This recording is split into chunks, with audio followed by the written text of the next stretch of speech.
Hello and welcome into the Piles of Paragraphs creative space. I'm Lori and today I'm going to continue working on my sewing themed vignette box. So I hope everyone's having a good day and has had a chance to do something creative. What I'm going to do today is a fun little folded pocket that I saw Patty and Debbie over at Print and Pixel Studios do on their channel. Which I'll link their video below, and they said they were inspired by Dash of Dave. So I've given it a try with the patterned tissue paper, but I made this one too big to fit in the little vignette box, and this was with like a 8.5 by 11 sheet. So I'm going to use the pattern instruction paper this time because I managed to get it to be just the right size. Fits nicely in the little box. So you need a rectangular sheet of paper, and any size will do. This one is a little bit too long, I think, probably. It's a little more than 11 by not quite 7.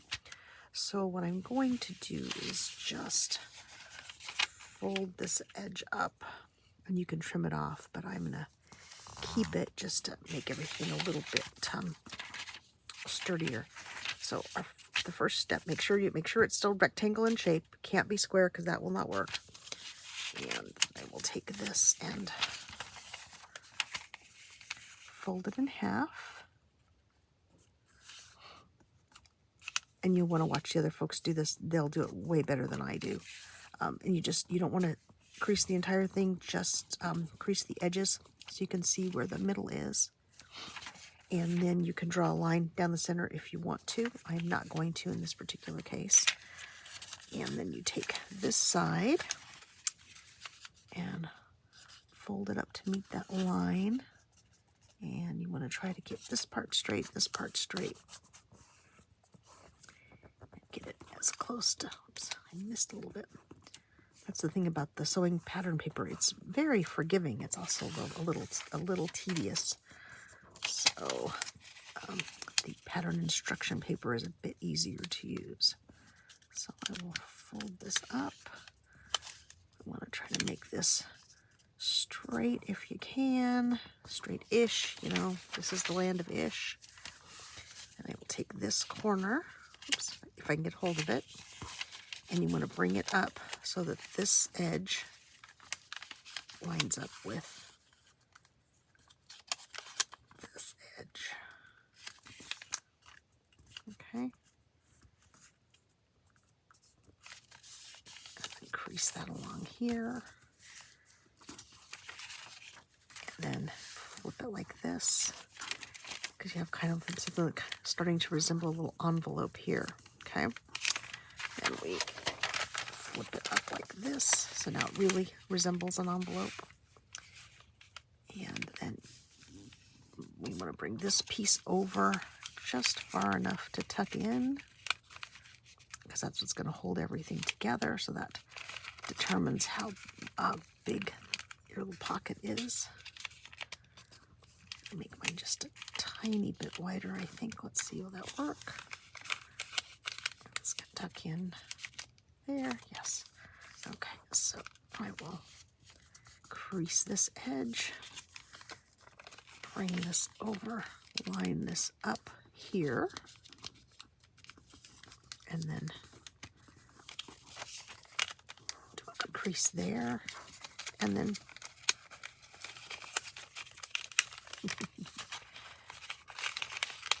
then it should just tuck right in.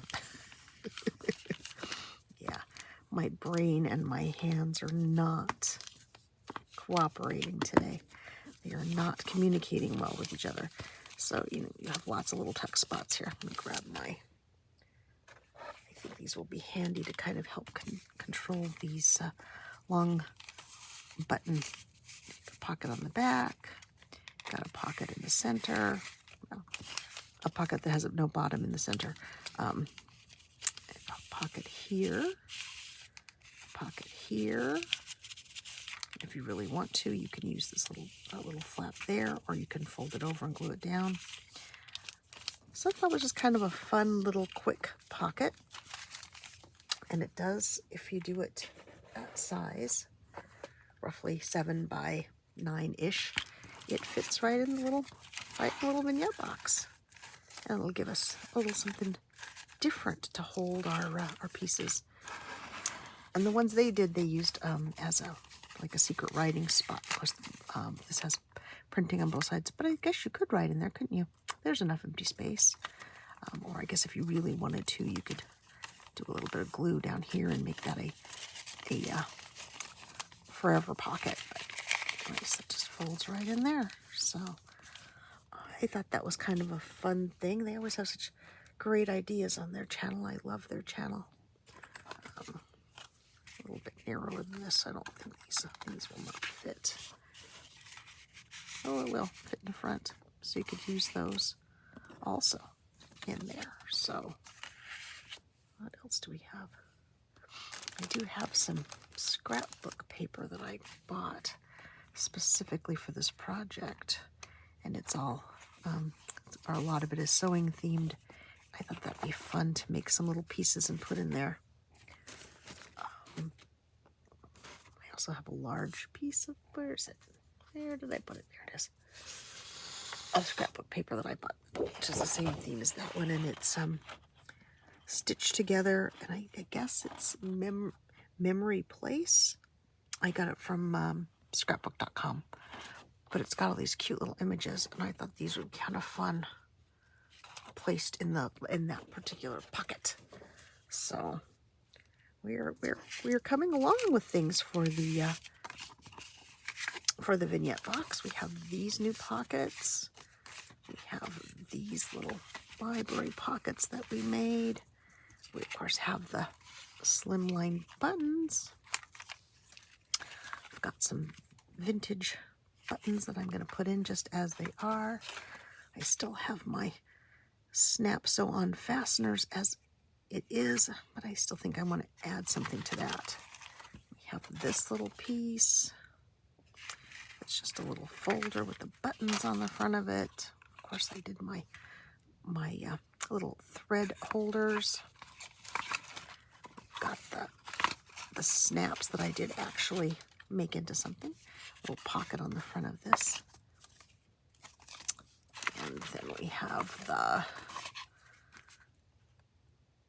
hook and eyes on this little tag shape that I made. So, oh, and then, yeah, of course we have the original project, which is the needle book that I made. So there we go. We are making progress, as you can see, or maybe you can't see over there. There's still room. There's still room for more. So I will be doing some more things, but that's the project for today.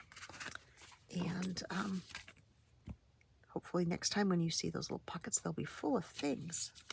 So thank you for joining me today. I hope you enjoyed this video. If you did, please leave me a thumbs up, a comment. I would love to have a comment. Love to hear from you. And subscribe to the channel if you haven't. And for now, I will say bye-bye.